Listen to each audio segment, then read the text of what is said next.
Muy bien, ahí ya estamos en línea.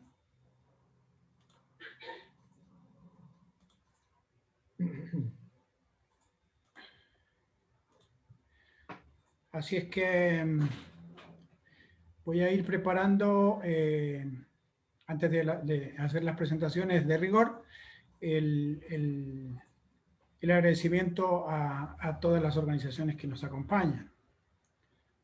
Me dan 2 minutos y estamos. Ya habilité también compartir pantalla, Manuel, para lo tuyo. A ver, ¿Ya estamos Sí, en vivo o no? ya estamos en vivo, sí, estamos en vivo. Okay. Bueno, acá tenemos esta imagen con la cual me gustaría comenzar esta charla del ciclo de conversaciones organizado por la Cámara de Proveedores y Empresas Mineras del Chubut. Esta foto es una foto que para mí representa mucho porque hay varios símbolos acá. Primero tenemos el cerro, que es algo que nos identifica a los mineros, y tenemos el ciclo lunar. Y esto viene a representar algo por lo que CAPEM desde hace bastante tiempo viene trabajando, y que es la necesidad de iniciar un nuevo ciclo en la provincia del Chubut. Y dedicamos en particular esta charla de hoy a toda la comunidad de la meseta central del Chubut, que de hace ya casi 20 años viene intentando o pidiendo ser escuchada por las autoridades, sin mucho éxito hasta ahora, y esperamos que este ciclo cambie alguna vez, y esperamos que sea pronto.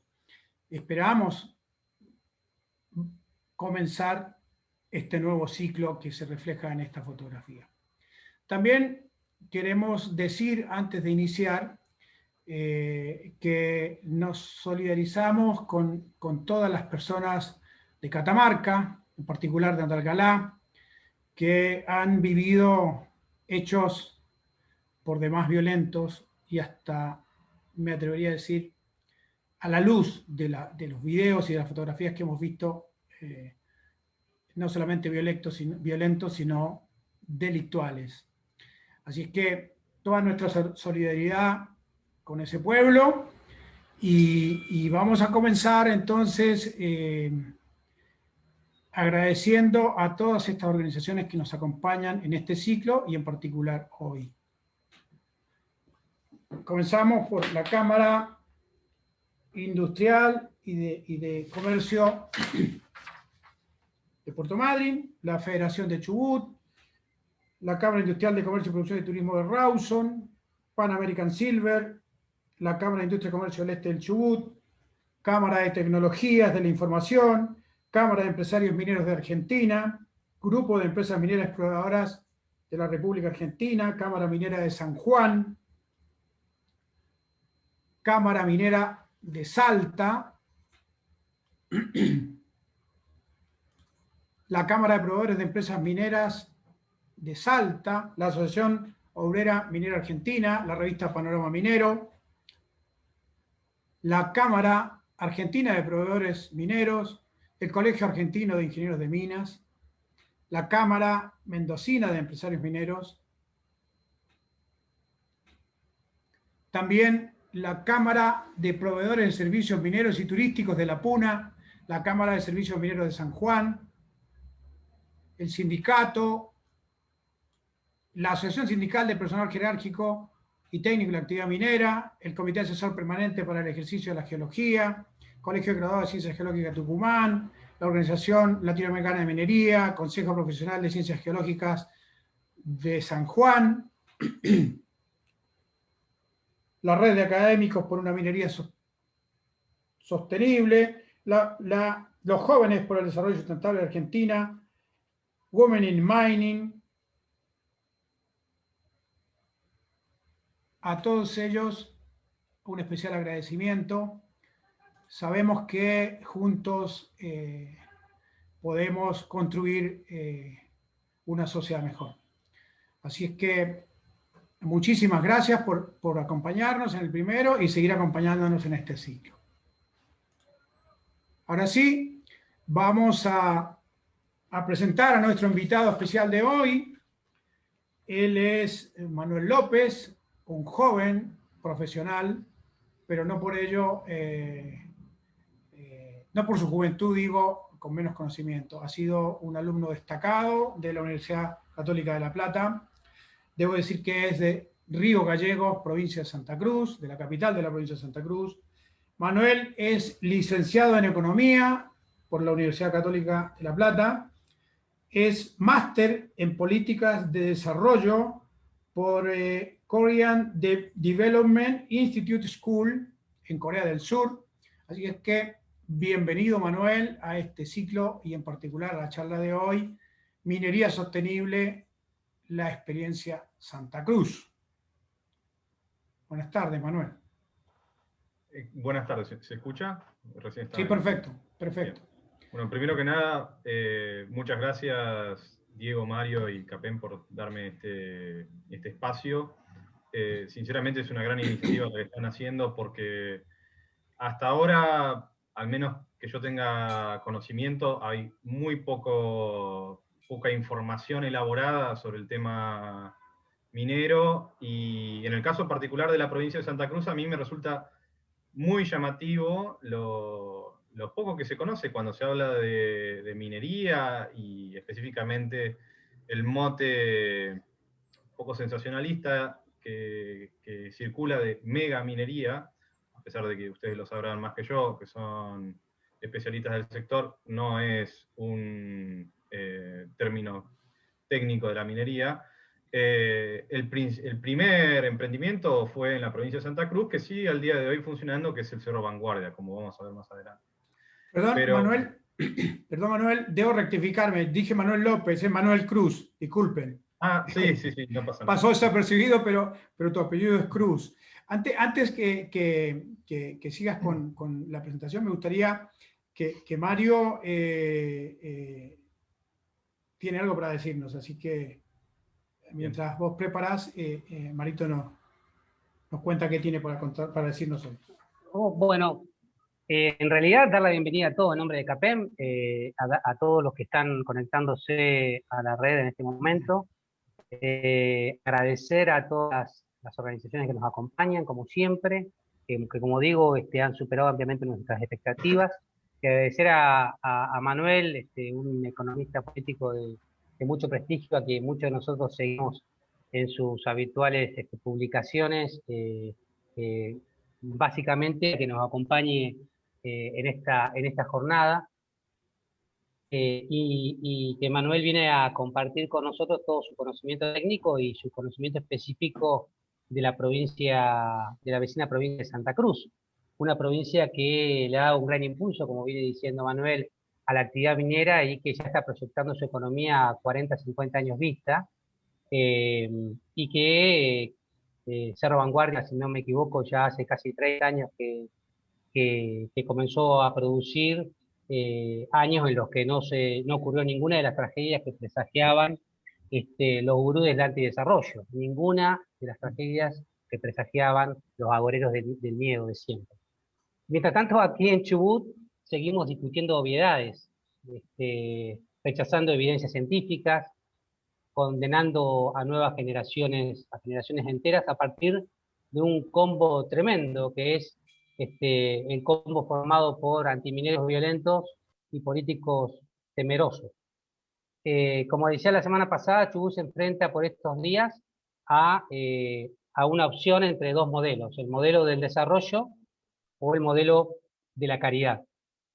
Este modelo de la caridad es propiciado por un falso ambientalismo que se autopercibe como la vanguardia intelectual, algo así como el tristemente célebre Reserva Moral de la Patria. Ellos tienen además un socio poderoso, que es lamentablemente la Iglesia, como una alianza que, como vemos por estos días, a partir de algunos nombramientos que han tomado Estado público, esa alianza goza de buena salud. Y este modelo pretende dar un golpe de gracia, que es el proyecto de iniciativa popular conocido como Proyecto 129. Un proyecto que pretende prohibir la actividad minera en toda la provincia, pero también afectando también claramente a otro tipo de actividades que se realizan por estos lados. Claro que el proyecto pretende derogar el Código Minero en una parte del territorio nacional, en este caso una provincia, estableciendo un derecho de fondo distinto en una parte del territorio nacional. Pienso que si se despierta Alberdi, prefiere meterse en la fosa de nuevo. Algo así como pretender derogar parte del Código Penal en el territorio de la provincia del Chubut y establecer la pena de muerte, o suspender, prohibir los divorcios, derogando parte del Código Civil y Comercial. Pero además vulnera el principio de igualdad de este proyecto, porque prohíbe para la actividad minera productos que están permitidos en los procesos industriales de otras industrias, como decía, afectando el principio de igualdad ante la ley. Y finalmente el texto cuenta con un notable grado de incertidumbres, de indeterminaciones, de lo que se llama técnicamente una vaguedad en el lenguaje. El mismo lenguaje puede interpretarse de muchas maneras, de tantas maneras como intérpretes puede haber. Y generalmente cuando las leyes marcan este problema, los jueces terminan decidiendo qué es lo que quiso decir el representante del pueblo, afectando además el contenido de tipo democrático. Pero esta ley que puede llegar a convertirse en una de las más importantes de la provincia, tiene más preguntas que respuestas. Y hoy escuchaba a uno de estos gurúes de la modernidad, licenciados en todo, que consideran que pueden hablar de cuestiones sumamente complejas de lo científico, digo, uno de los líderes del antidesarrollo en la provincia, con su estilo snob y canchero, criticar a quienes interpretábamos que esta ley podía afectar a industrias como Alvar. Evidentemente ellos que cortan y pegan, porque este proyecto es el mismo proyecto que presentado en el Senado de la Nación por Nito Artaza en el 2012, que luego copiaron y cortaron y pegaron en el 2014 aquí, y que cortan y pegan cada vez que tienen oportunidad de hacerlo. Ese proyecto, en el artículo 5, no solamente prohíbe las etapas de prospección y de exploración y de explotación minera, sino que además prohíbe el almacenamiento de minerales, cuestión que se realiza aquí en la vecina ciudad de Puerto Madryn, que si bien la materia prima es importada, allí se almacenan minerales y quedaría la provincia a merced, no solamente a merced de cuantiosos reclamos judiciales efectuados a partir de quienes invirtieron en la provincia en función de la normativa vigente en ese momento, sino también a merced de cualquier reclamo judicial que considere que estos artículos afectan actividades vigentes en el día de la fecha, que como el cemento o Alvar debieran prohibirse de manera inmediata.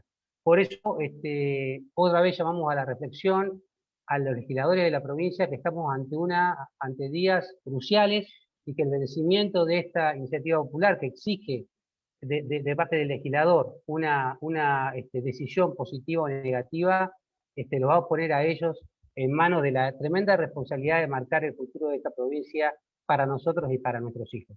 Así que agradecido, Manuel, y adelante con tu exposición.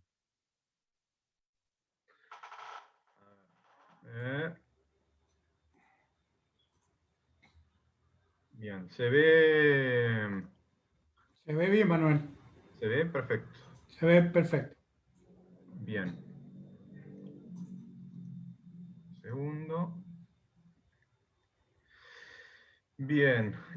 Lo primero que quiero describir es, porque digamos, para entender un poco las opciones que hay, tanto para Argentina como de la región específica que es la Patagonia Austral, voy a describir para Santa Cruz, pero también es válido para la vecina provincia de Chubut.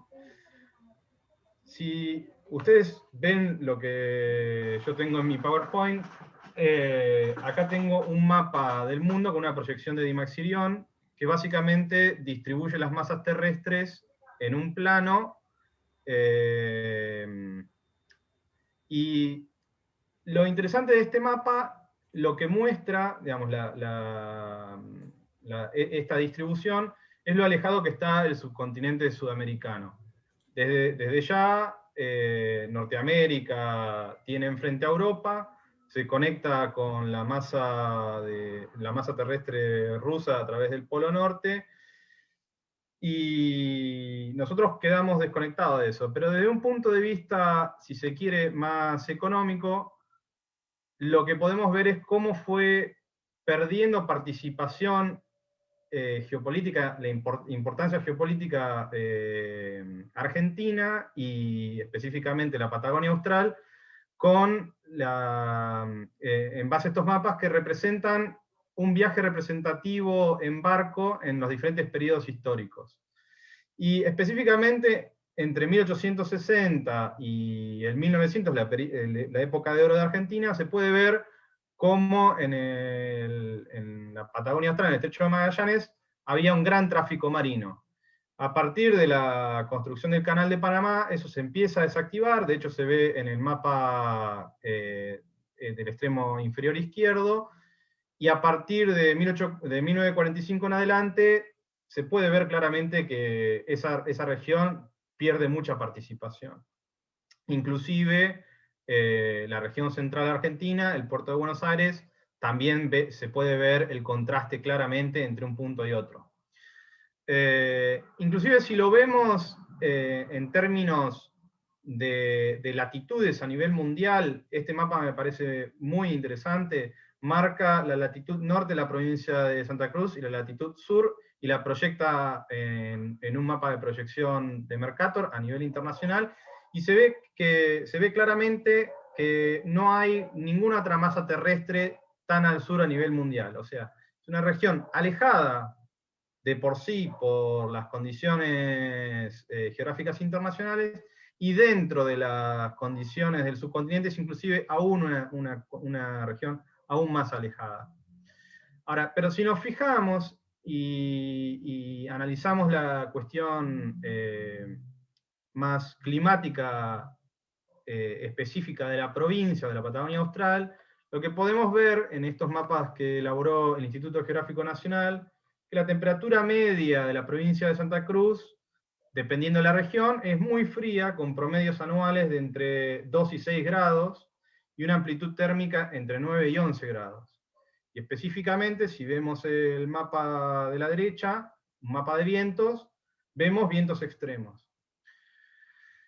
Si lo analizamos en términos de distancia dentro del mismo país, dentro de Argentina, acá tengo dos mapas. El de la izquierda es la conexión terrestre entre la capital de Santa Cruz, Río Gallegos, y Buenos Aires.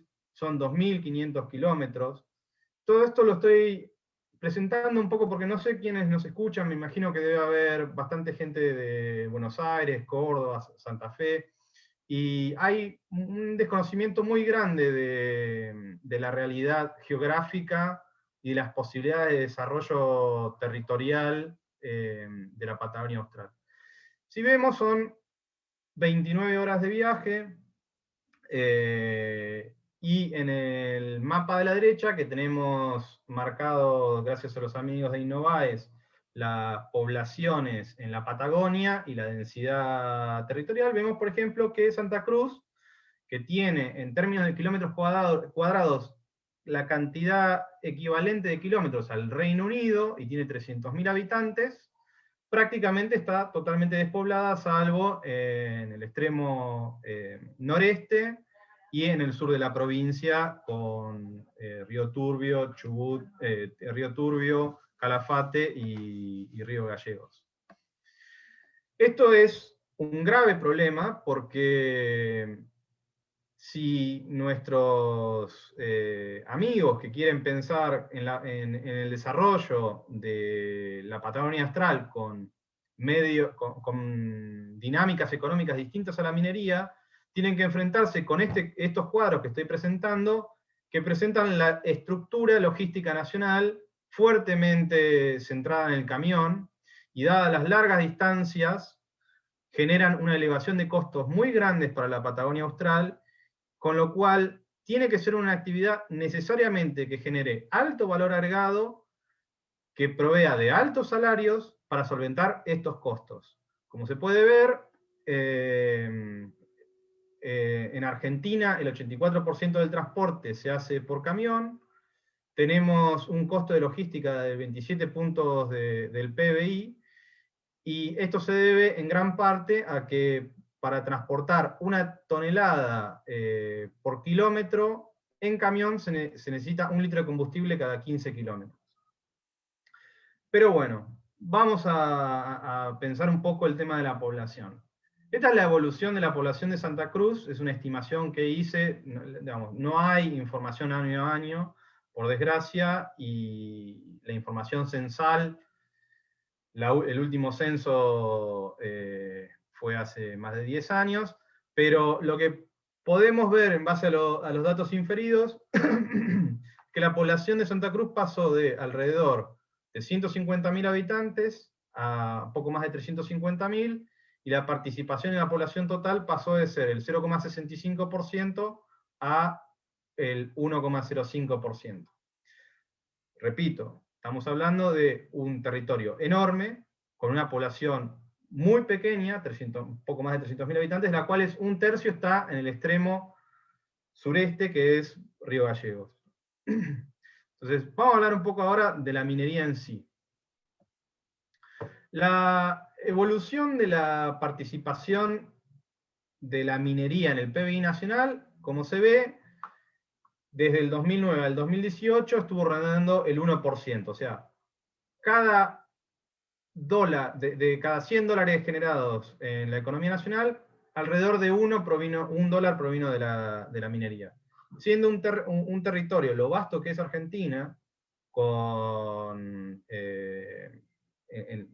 todos los recursos que podemos inferir que hay en la cordillera, en las mesetas extensas de la Patagonia Austral, yo diría que es una participación bastante baja, o sea, hay un potencial minero muy grande para explotar. En cuanto a la inversión extranjera directa, la evolución, al menos hasta desde el 2004 al 2016, se puede ver que tuvo un pico en 2012 con más de 5.000 millones de dólares de inversión anual, y desde ahí empezó a decrecer, siendo su participación en la inversión extranjera directa total alrededor de entre 3 y 4%. Esto es importante, creo, porque es un argumento muy repetido por quienes se oponen a la minería, de que la actividad minera en Argentina utilizan un lenguaje cargado, un saqueo, que no dejan nada en el territorio. Si eso fuese cierto, no se explica por qué la inversión minera decrece, ni siquiera por qué es tan pequeña en comparación al total de la inversión. Y si vemos el índice de atracción de la inversión en minería en el año 2020, elaborado por el Instituto Fraser, que lo que realiza son entrevistas a mineras a nivel internacional sobre diferentes ítems, entre ellos el poder de atracción del potencial minero por un lado y de las políticas públicas por otro, de varios territorios. Tenemos la suerte de que diferencian provincias argentinas, y lo que se ve claramente es que los primeros territorios más interesados para la inversión minera a nivel internacional son Nevada y Arizona en Estados Unidos, seguido por Saskatchewan en Canadá, Australia, Quebec, que es Canadá, y así sucesivamente, y recién en el puesto 23 de 77 territorios bajo análisis aparece Salta, abajo de Alberta, que es Canadá, y en el puesto 40 Santa Cruz, y lo tengo marcado acá en amarillo, de 77 territorios analizados, Chubut aparece en el puesto 76, un poquito por arriba de Venezuela. Es decir, no hay en las mineras a nivel internacional demasiado interés en invertir en Chubut, por más que se alegue de que las mineras se llevan ganancias extraordinarias y no dejan nada en el territorio. Si vemos a nivel nacional, las principales minas se ubican en Catamarca, en San Juan, y en Chubut, y en Jujuy. Perdón, en Santa Cruz y en Jujuy. Sobre todo en la provincia de Santa Cruz. Estas son específicamente explotaciones auríferas. En el caso de Santa Cruz, el 80% de la explotación de mineral metálico es oro, y el 20% restante es plata, y el valor de la producción minera en el 93 era, de Santa Cruz, era, en el 2014, perdón, era del 24%. Hay que tener en cuenta cuando se quiere impedir el desarrollo de la actividad minera, que son inversiones de alto riesgo, porque del 90% de las exploraciones no siguen en la siguiente etapa, son intensivas en el uso de capital, es decir, requieren el desarrollo de una gran infraestructura, caminos, ferrocarriles, puertos, aeropuertos. Es decir, si se lleva adelante, por ejemplo, en el caso de Chubut, se lleva adelante el proyecto Navidad, necesariamente se va a tener que desarrollar infraestructura acorde, que no solo va a ser usada por la minería, sino que también por las poblaciones adyacentes. Y además hay periodos largos de maduración, entre 4 y 10 años. Para el caso de Santa Cruz específico, los yacimientos más ricos están en lo que se llama el macizo del Deseado, que está marcado en este mapa. Acá se pueden ver las distintas minas. Cerro Vanguardia fue la primera que empezó en el 98, al norte de Puerto San Julián. Cerca también, cerca en términos relativos, cerca para lo que es Santa Cruz. Está Manantial Espejo, Don Nicolás, y ya más alejado está Capo Este, Lomada de Leivas, Cerro Negro y San José Huevos Verdes. Aquí a la derecha les presento la producción de oro en la provincia desde el 2006 al 2016. Estos datos los tuve que obtener de informes, porque acceder a la información desagregada por provincia es muy difícil, así que lamentablemente solo les puedo proveer la información de la producción de oro, que ha sido del interés de un informe del 2018. Pero se puede ver que la provincia, en el 2016, la provincia de Santa Cruz estaba produciendo casi 28.000 kilos de oro, alrededor de 28 toneladas. Ahora, sobre las contribuciones fiscales de la minería, hay que dejar algo muy en claro, digamos, porque siempre se menciona el tema del máximo del 3% en las regalías, que son parte de los ingresos no tributarios que graban la minería, que además hay que agregarle un canon. Pero también la minería paga los demás impuestos salvo alguna que otra exención, los demás impuestos de las demás actividades a nivel nacional, como es el impuesto a las ganancias, que es alrededor del 49% de los impuestos nacionales que pagan, el aporte a contribuciones y la seguridad nacional, seguridad social y los derechos de exportación. Pero esto también hay que agregarle tasas e impuestos municipales y provinciales. Si vemos el ranking de la producción de oro a nivel nacional, el 48% de la producción viene de Santa Cruz. Si bien la mina más importante en la producción es Veladero en San Juan, con el 42%, todas esas minas, todos esos nombres que están ahí en verde, son minas que están en la provincia de Santa Cruz. Y al 2016 se estaban proyectando, estaban en operación, estaban en inicio de operación la mina Capo Este, Cose y Tranquilo, estaban en construcción Don Nicolás y Cerro Moro, y además estaban con una exploración avanzada la mina Joaquín Pingüino y la Josefina, todas estas minas en Santa Cruz solamente. Ahora vamos a algo que me parece que puede interesarles un poco más en la discusión sobre la meseta sobre el futuro de la meseta chubutense, no solamente sobre cuestiones de empleo en Santa Cruz. De los datos que uno puede sacar del Ministerio de Producción y Trabajo, en realidad de la base CIPA, de las actividades más importantes en la provincia de Santa Cruz, tenemos agricultura y ganadería, pesca y actividades relacionadas con la pesca, petróleo crudo y gas natural, y después la actividad minera. Si tomamos, analizamos solo la extracción de minerales metalíferos, en la provincia de Santa Cruz son 5.010 puestos de trabajo, sobre un total de 9.690 a nivel nacional. Es el 52% de todo el empleo de minería metalífera en el país.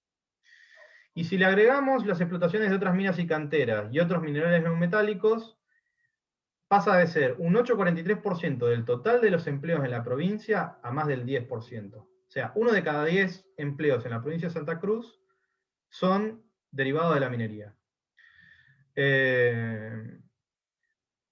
Si analizamos en términos por grandes grupos, por grandes ramas, el empleo en su participación en el total, lo que podemos ver es que el primer proveedor de empleos, en términos totales, es servicios, seguidos por minería y petróleo, y después sigue comercio, agricultura, etc.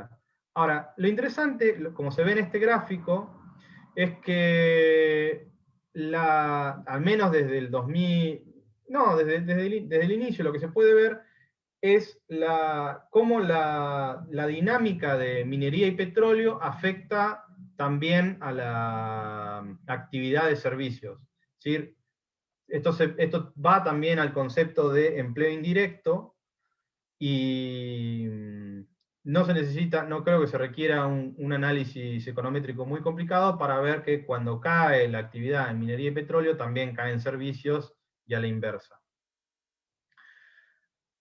Alrededor de el 22% de los empleos los provee minería y petróleo en la provincia de Santa Cruz, o sea, 1 de cada 5 trabajadores es de sector minería y petróleo, con lo cual estamos hablando de, por ejemplo, en el caso de la provincia de Chubut, que no tiene al día de hoy explotación mineral, tienen un largo, digamos, tienen en Santa Cruz un ejemplo de hasta dónde pueden llegar. A mí me interesa analizar también las ventajas que tiene la explotación minera sobre otros sectores. Por ejemplo, es importante analizar la tasa de sindicalización, porque la tasa de sindicalización nos da un parámetro de hasta qué punto están representados los trabajadores en la explotación, en las distintas explotaciones económicas. Minerías y canteras, y minas y canteras, tiene el segundo lugar en cuanto al nivel de sindicalización. El 53% de los trabajadores están sindicalizados, contra, por ejemplo, hoteles y restaurantes, en el cual solo es el 13,7%, en la construcción es el 12%, y en agro y ganadería un 20%. Lo menciono, porque uno de las actividades alternativas que mencionan quienes se oponen a la minería, por las cuales debiera desarrollarse la actividad en Chubut, es turismo por un lado o agroecología por otro. Hay pocas actividades en las cuales los trabajadores estén tan representados ante las empresas como lo es la minería. Y es muy interesante ver el desarrollo de la remuneración promedia mensual, específicamente en la provincia de Santa Cruz, mes a mes. En este gráfico lo que yo hice fue obtener la información del Ministerio de Trabajo y convertir el valor de la remuneración promedia al tipo de cambio oficial de cada mes, desde el 95 al día de hoy. Y lo que se puede ver es, digamos, yo en este gráfico puse la información de 3 actividades, que son, por un lado, la cría de ganado, que es la actividad que tenía principalmente San Julián antes de que se abriera Cerro Vanguardia. Por otro lado, la elaboración de productos alimenticios, que puede ser un una actividad tipo que se desarrolla en una ciudad, y por el otro lado la extracción de minerales metalíferos no ferrosos, básicamente oro, plata. Y lo que se puede ver es que en todo momento la retribución de la minería metalífera es hasta 3 veces superior o incluso más que la actividad que le sigue, como por ejemplo en la década de los 90, todavía no había información sobre la elaboración de productos alimenticios, pero sí de cría de ganado, mientras que la retribución promedio de la cría de ganado en la década de los 90 era alrededor de 500, 600 dólares, en la minería metalífera llegaba o superaba los 2.000 dólares. A partir de la década de los 2000 empieza un proceso de aumento de las remuneraciones en todas las actividades, pero como se ve claramente, en la minería metalífera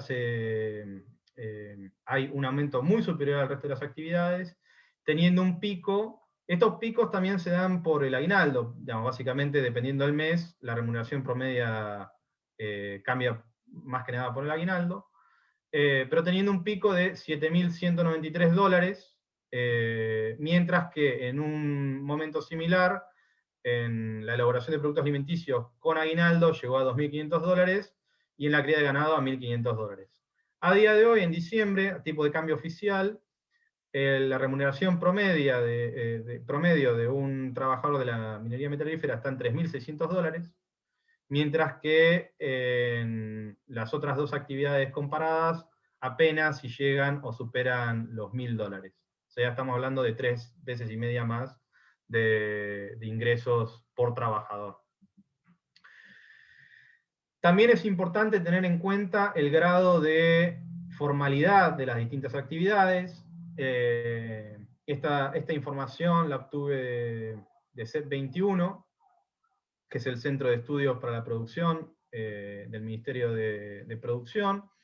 La actividad que tiene mayor grado de formalidad es la explotación de hidrocarburos, con un 98%, e inmediatamente le sigue la minería con un 90% de formalidad.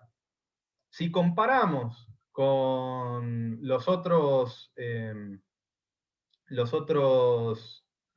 actividades, por ejemplo, en promedio el sector privado solo tiene una formalidad del 41%.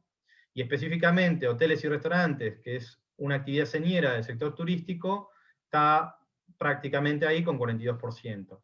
La actividad alternativa que se ha mencionado en alguna que otra situación, que es el agro, apenas tiene un 25% de formalidad. O sea, estamos hablando, cuando hablamos de minería metalífera, de una actividad que tiene altos salarios en blancos, con alta representación de los trabajadores ante las empresas.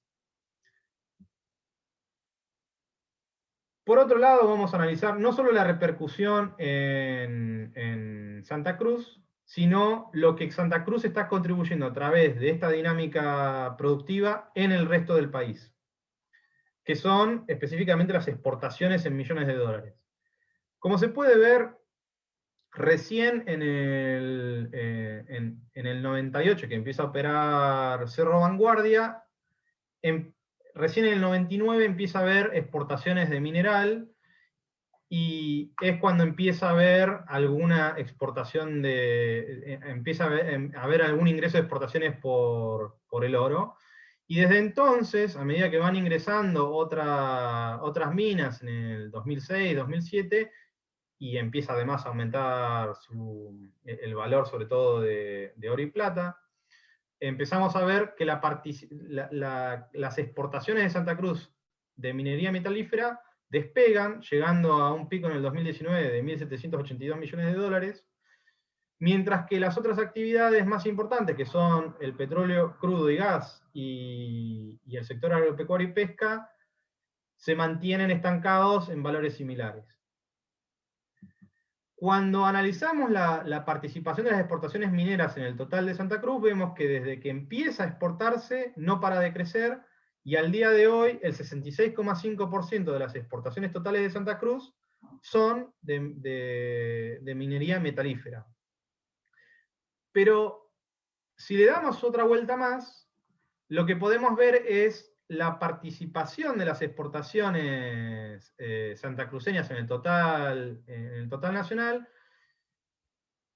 que en el 2020 llegaban al 3,5% del total, pero como lo marco acá en el gráfico, la participación de las exportaciones está principalmente explicada por las exportaciones minerales. Esto es importante porque, si recuerdan, Santa Cruz tiene alrededor del, creo que es el 1,7% de la población, y explica el 3,5% de las exportaciones totales. Esto es importante no solo porque la minería es fundamental para proveernos de todos los demás bienes que sustentan la vida moderna, sino además también de forma indirecta a través del ingreso de dólares, sin los cuales las demás industrias no pueden importar ni insumos intermedios, ni bienes de capital, ni además bienes terminados por el resto de los consumidores a nivel nacional. Ahora, hay otra preocupación que tienen en general los quienes se oponen a la minería, que son sus efectos sobre las ciudades, sobre la sociedad. Y por ello, especialmente, tiene una preocupación sobre la desigualdad. Acá, González y Nazareno, en un paper muy interesante del 2019, analizan la evolución de la desigualdad entre el 2003 y 2011. Cada punto que se ve en este gráfico es un año específico en cada provincia en el cual se mide el desempleo en ese año y el índice de Gini que mide la desigualdad. A mayor índice de Gini, mayor desigualdad. Cuanto más tiende a cero, mayor igualdad. Y lo que se puede ver claramente es que si la preocupación es disminuir la desigualdad, necesariamente hay que disminuir el desempleo. A mayor grado de desempleo, mayor grado de desigualdad. Y se ve claramente en los datos de desigualdad de la provincia de Santa Cruz, que desde el 2003 empieza, no, con el shock de la crisis del 2001-2002, se elevó y desde entonces empieza a disminuir, y hoy día la provincia más minera a nivel nacional tiene también uno de los índices de Gini, o sea, una de las menores desigualdades a nivel país, y si quieren acá tienen la comparación con Chubut, que está bastante más elevado que la provincia de Santa Cruz en el 2015. Los datos que yo tengo, me van a tener que disculpar, llegan hasta el 2015, inclusive superando un poco el total país. Ya casi voy cerrando, pero los últimos análisis que me interesa dar son otras variantes que se pueden entender sobre bienestar social, que están relacionadas al delito. Acá les presento la tasa de robos cada 100.000 habitantes. ¿Por qué la tasa de robos? Si realmente la minería, razono yo, generase un desorden grande en las sociedades, uno debería ver niveles de violencia más elevados, que se deberían expresar en la tasa de robos y en la tasa de homicidios. Y lo que podemos observar es que la evolución de la tasa de robos en el caso de Santa Cruz, en la línea roja, está muy por debajo del promedio nacional e inclusive por debajo de Chubut, aunque en el año 2019 está muy cercano. Y específicamente en el caso de homicidios dolosos, la evolución, que para mí es una variable que aproxima bastante a la violencia social, urbana, lo que podemos ver es que en el caso de Santa Cruz se encuentra muy por debajo, desde el 2004 en adelante se encuentra por debajo en general del promedio nacional y bastante por debajo del caso de Chubut, que tiene niveles muy por encima de la media nacional. Así que, básicamente, en un análisis sintético y rápido, acá concluyo con una exposición. Si tienen preguntas y algún comentario que hacer, bienvenido sea.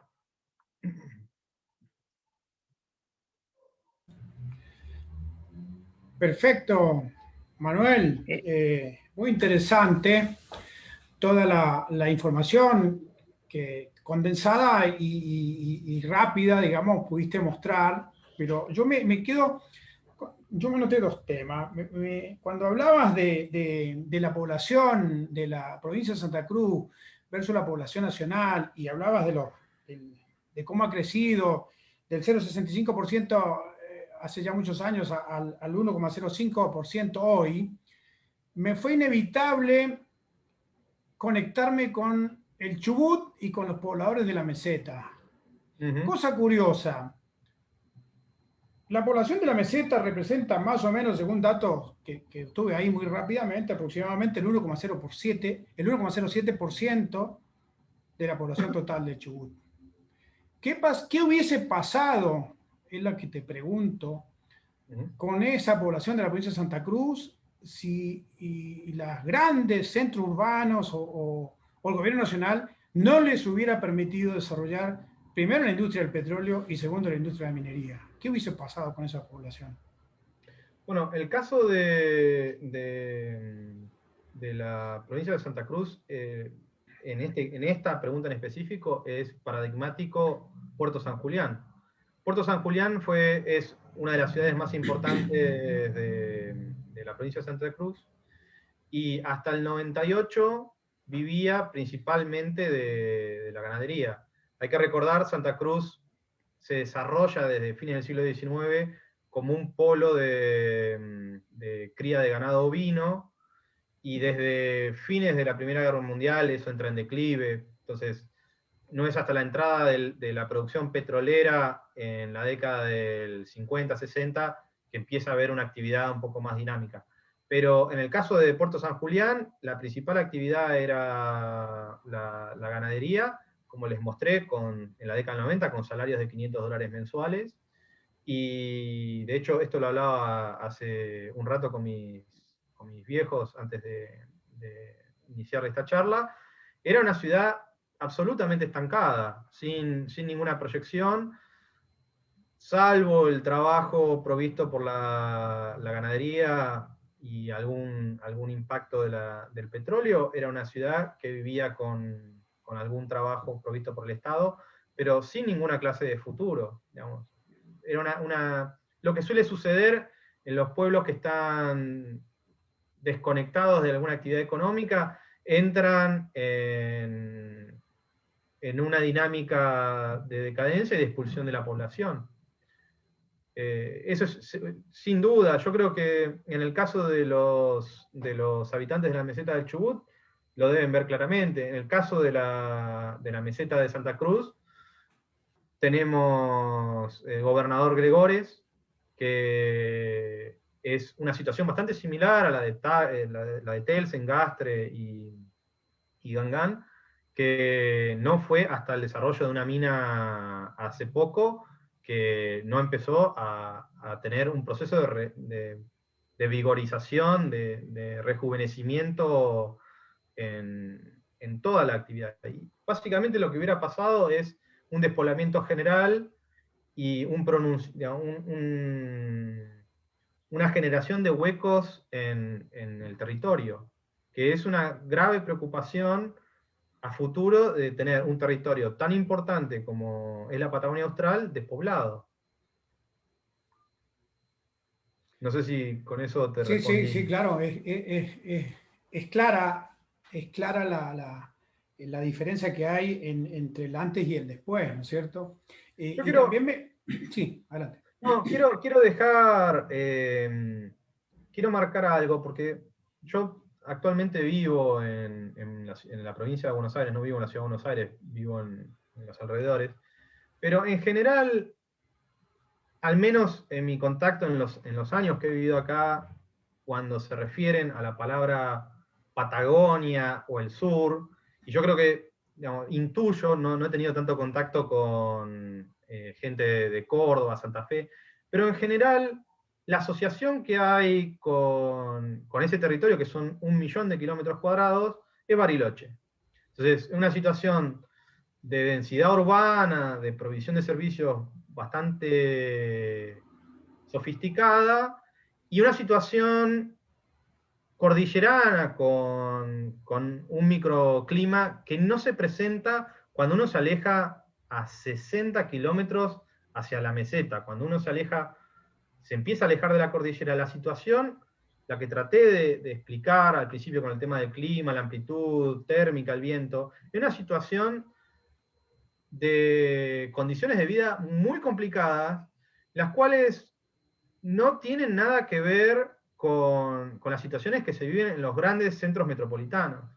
Entonces, para poder generar a largo plazo condiciones de vida que llamen a mayores, a más pobladores en esas regiones, es necesario desarrollar dinámicas productivas que provean, primero, de los salarios que llamen a la población. Por ejemplo, mis viejos cuando se fueron a mediados de la década del 80, se fueron a Río Gallegos, lo hicieron siguiendo, por un lado, posibilidades de trabajo y segundo, posibilidades de salario. Esa es la primera cosa que hace que llama a pobladores. Y segundo, tienen que proveer salarios lo suficientemente altos como para sostener las condiciones de vida en un lugar, les diría, aislado, porque, por ejemplo, en el caso de Río Gallegos, que es la principal ciudad de la provincia de Santa Cruz, el poblado más cercano que yo tenía como riogalleguense es Piedrabuena, que está a casi 250 kilómetros, y es una ciudad que tiene 10.000 habitantes con suerte. Entonces, me parece que hay una representación muy equivocada de las posibilidades y de lo que es vivir en la Patagonia Austral por parte de los principales voceros en contra del desarrollo minero.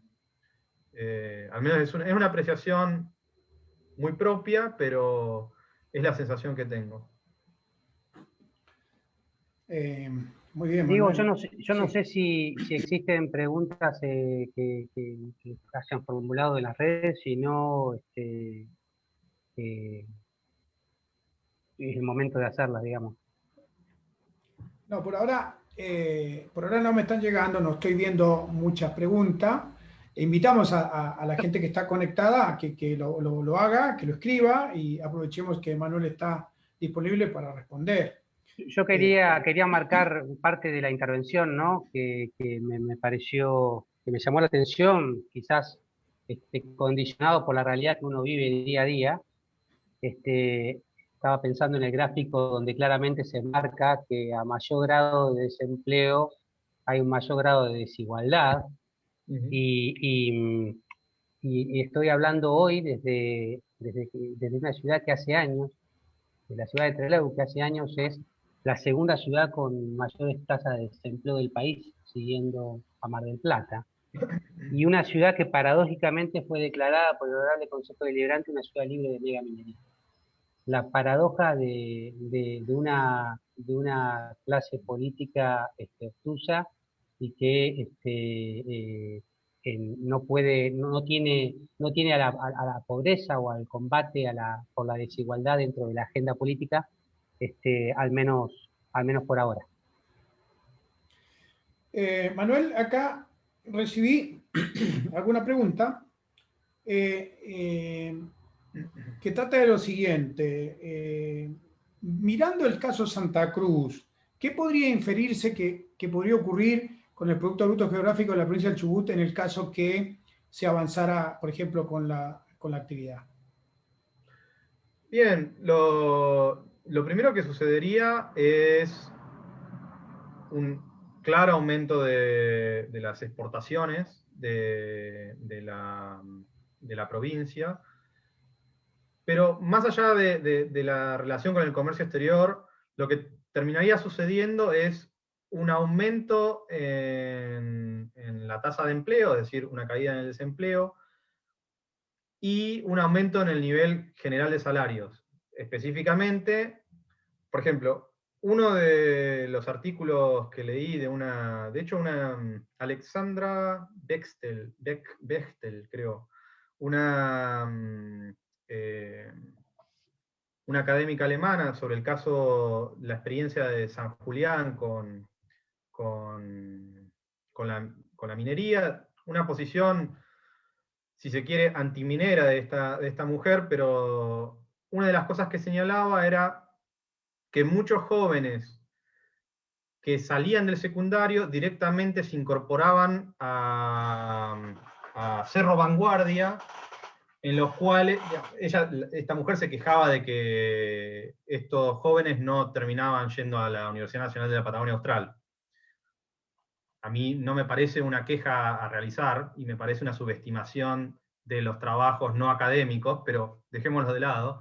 Lo que sí permite es una salida laboral de altos salarios, y en última instancia lo que yo intuyo que sucede en la resistencia, sobre todo en la cordillera y en la región costera, al desarrollo de una actividad que no nos afecta directamente en nada, en el medio de la meseta, por ejemplo, con el proyecto Navidad, es que inevitablemente forzaría a elevar los salarios que se pagan también en las otras actividades, como es la actividad de hoteles y restaurantes, en lo que es ganadería, etcétera, y a repartir, a cambiar la distribución del ingreso entre lo que recibe el trabajador y lo que recibe el dueño de un emprendimiento.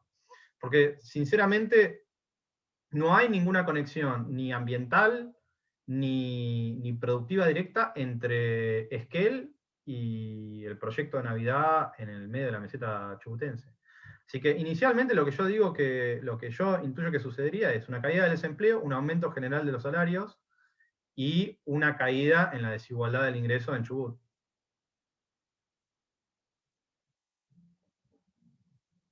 Y consecuencias bastante elocuentes, ¿no? Otra pregunta que leo acá tiene que ver con si la estacionalidad respecto del flujo de inversiones mineras en el país tiene que ver con si es muy sensible con la coyuntura política o hay algunos otros temas más. Bien, sí. No con la coyuntura política nacional en el sentido de un cambio de gobierno, no creo que sea eso. Pero, por ejemplo, cuando mostraba el índice de atracción de inversión que tenemos la suerte de que discriminan por provincias argentinas, y Chubut estaba en el puesto 76 sobre 77, apenas arriba de Venezuela. Claramente es una cuestión de política, digamos, que los inversores internacionales entienden los riesgos de invertir en la provincia. El hecho de que tengan un inversor internacional queriendo desarrollar el proyecto Navidad se explica por la riqueza del emprendimiento. Pero sinceramente yo, si fuese un inversor y veo que hay movimientos de los principales centros urbanos que detentan la mayor parte del poder político en la provincia, que están queriendo prohibirme y ponerme trabas por izquierda y por derecha, es muy difícil pensar, porque recuerden, es una inversión extremadamente costosa y que tarda en madurar 4 a 10 años. Se necesita mucha estabilidad para poder pensar el desarrollo de una actividad minera, y sobre todo en estas proporciones. No por nada las empresas mineras piensan en desarrollar proyectos principalmente en Estados Unidos, Australia y Canadá. En Argentina recién aparece Salta en el puesto 23, pero fíjense, Salta aparece en el puesto 23 de 77, o 76, creo que 77. Santa Cruz en el puesto 40, y Chubut en el puesto 76. Ahora, la diferencia entre el puesto 76 y el puesto 40, siendo la ubicación geográfica de Chubut y Santa Cruz tan similar, eso para mí solo se explica por las condiciones políticas internas de cada provincia. Muy bien, Manuel, muchas gracias. Mario, ¿tenés alguna otra pregunta? No, si no hay más preguntas, podríamos ir cerrando, que fue el compromiso de estar en 1 hora más o menos aproximadamente promediando la charla, agradeciendo el nivel de la charla que pudimos brindar. La verdad que es un orgullo para nosotros contar con profesionales como Manuel, con el nivel de conocimiento que se pusieron hoy. cerrar con esta idea, la última que dijo Manuel, la de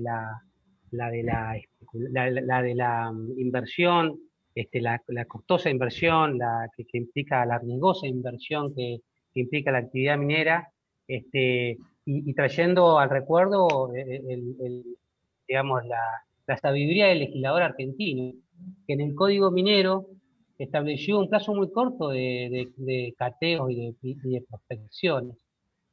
Un cateo en Argentina no, la máxima extensión permitida no dura más de 1100 días, donde la empresa minera en esos 1100 días debe generar importantes inversiones para ver si descubre algún mineral que hagan valer la pena seguir con las inversiones, y en ese caso hacer una manifestación de descubrimiento o seguir con la exploración o abandonar el área en esos 1100 días, porque el Código Minero no quería que se llene de cateos las provincias y se comience algo así como una especulación inmobiliaria. Entonces, por eso da cortos plazos para que en ese momento se generen importantes y riesgosas inversiones. Lo que ocurrió en Chubut es que en los últimos, a partir del 2003, inclusive a partir de la ley 5001, que solamente iba a prohibir por 120 días la actividad minera, muchos, cientos de cateos fueron concedidos, y una vez que el cateo es concedido, la empresa minera es exigida, en función del vencimiento de estos plazos, a generar las inversiones. Estos cateos fueron concedidos por un gobierno que representa a casi todos los que hoy se oponen a la actividad, y que generaron una importante cantidad de inversiones del sector privado. Con lo cual, esa situación ha generado una realidad de la provincia que, como bien graficaba Manuel, es poco atractiva para nuevos inversores. Por eso que quizás la política chubutense no toma la magnitud de la consecuencia de sus actos para el futuro de las inversiones en la provincia, que tendrá que hacer muchos los deberes y muchas tareas de generación de confianza de nuevo, para que se vuelva un lugar atractivo a la llegada de nuevos capitales. Agradecerte de nuevo, Manuel, muchísimas gracias a los que siguen conectados, y los invitamos a participar de nuevos encuentros. Te dejo el cierre. Bueno, Mario, Manuel, reiterar nuestro agradecimiento por tu colaboración desinteresada. Muy buena información tenemos, muy buen contenido hemos generado.